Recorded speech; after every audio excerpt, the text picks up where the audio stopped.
Tracking the healthcare, the individual's health parameters, the vitals such as heart rate, blood pressure, and respiratory rate, but also monitoring them in real time, and providing those providing those insights to the healthcare professionals to enable them to understand how is the clinical deterioration at the patient's. As Wearables started, it was just step tracking, then it might have gone to pulse rate or heart rate.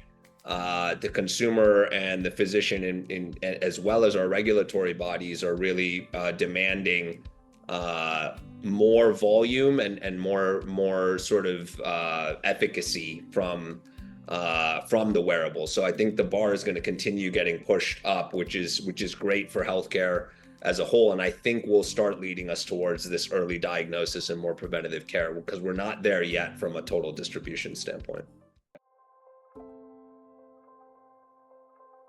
At the end of the day, what we're all hoping to do is to be able to see things in advance of a crash, see things before the deterioration progresses, and have the opportunity to intervene and keep them out of the emergency room, keep them from readmission. And that's the combination of now being able to have this rich data monitored by AI systems that can see the subtle changes in this data. The problem is, even with all this continuous data, humans can't see the subtle signal until it's too late. So it's really the powerful combination of these two elements that together right now, over the next 5-10 years, are converging. If we just see data from 2022 to 2025, more than 19,500 patents have been published so far in this space.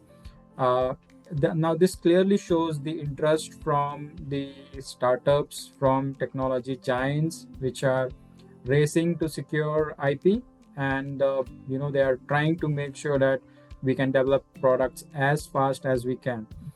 The another driver which we see is the technology convergence, basically the combination of different industries or different technologies, like combination of biosensors, AI, IoT, mobile apps, etc., which are coming together and making these solutions more smarter, more faster, and even more reliable.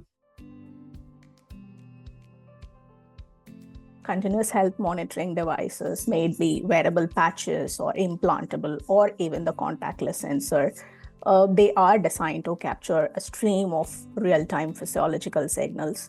So this results in voluminous data sets, often far exceeding what clinicians can, see in naked eye. So that's where artificial intelligence acts as a filter and an interpreter for this torrent of information.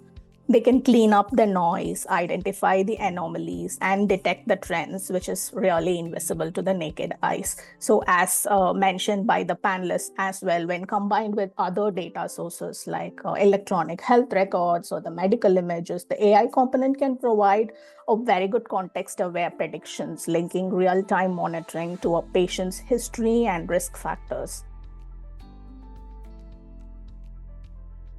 And I think in clinical continuous monitoring, the problem and the challenge is that it's highly variable.